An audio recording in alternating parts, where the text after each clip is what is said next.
નમસ્કાર, જય પરશુરામ. આજે મારે સંબંધ વિશે થોડી વાત કરવી હતી. કે જ્યારે અમે સ્કૂલમાં ભણતા ત્યારે મેં એકાદ બે વિડીયોમાં કીધેલું ખરા કે હું નારોલીની વિદ્યાર્થીની હતી અને ત્યાં અમારા ગામના કેટલાય ભાઈઓ ભણતા ત્યાં.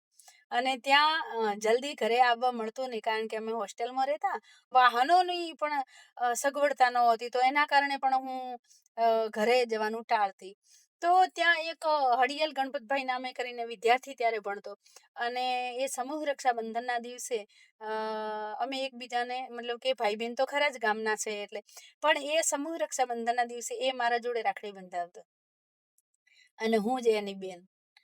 હવે થયું એવું કે એ ભાઈને હું નારોલી ભણીને છૂટા થયા અને એ ભાઈના મતલબ કે મેરેજ થયા અને એમને નોકરી મળી અને નોકરી મળી અને એ થોડા જ દિવસોમાં ભાઈ એક્સપાયર થઈ ગયા અને એને એક બેબી પણ છે. અ, વર્ષો વીતી ગયા અને આજે એમના મોટા ભાઈ છે એમના શાંતિભાઈ. એ શાંતિભાઈને બેબીના લગ્ન હતા, તો એ એમના 3 બેબીના લગ્ન હતા, તો હું આજે ત્યાં ગઈ હતી. પણ ત્યાં મને દેખીને આખો પરિવાર એટલો ખુશ થયો કે એની કોઈ સીમા નહીં એમ. કે મને એ બધાની આંખોમાં મારા પ્રત્યેનો પ્રેમ દેખાતો હતો. પોતાની દીકરી આવી હોય અને કેટલો પ્રેમ હોય. મતલબ કે બા હોય, માં હોય, શાંતિભાઈ હોય કે બધી બહેનો ભેગી થઈને, મતલબ કે એ પ્રેમ કંઈક અલગ જ હતો એમ.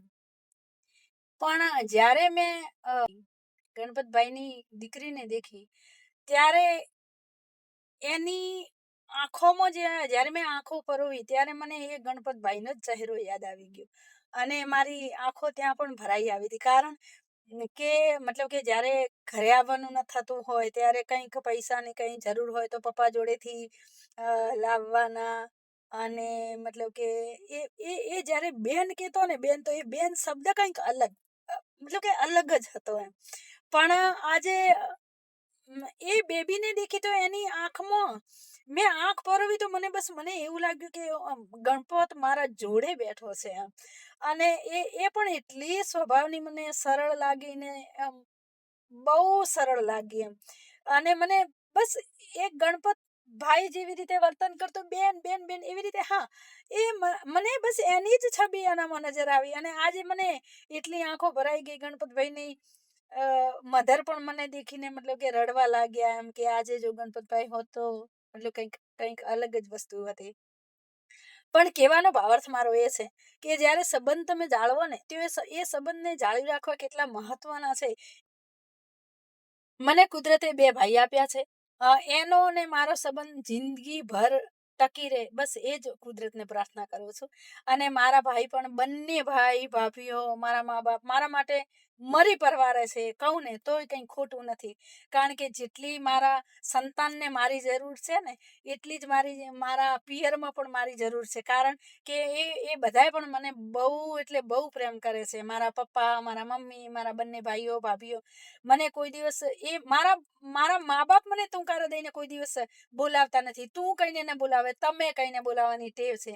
અ, એટલે મતલબ કે જે જે ગણપતભાઈનું અને અમે ભેગા ભણતા અને હોસ્ટેલમાં રહેતા, એ બધી છબી આજે મને આમ નજર સમક્ષ ભમતી હતી. તો કોઈ પણ જગ્યાએ આવો સંબંધ બંધાય અને ભાઈ બહેનનો તો પ્રેમ કંઈક બાપા અલગ જ હોય છે. તો કોઈ પણ તમે ભાઈ બનાવો તો એનો સંબંધ એટલી હદે સાચવો. અને પૈસાવાળો છે તો ભાઈ બનાવવો છે કે પૈસાવાળી બેન છે તો એને બેન બનાવી છે, એવું નહીં.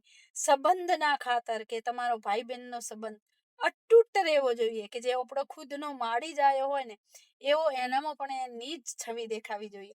અને ગણપતની બેબીને દેખી તો મને બહુ આનંદ થયો અને બહુ હોશિયાર પણ છે અને બહુ સંસ્કારી છે.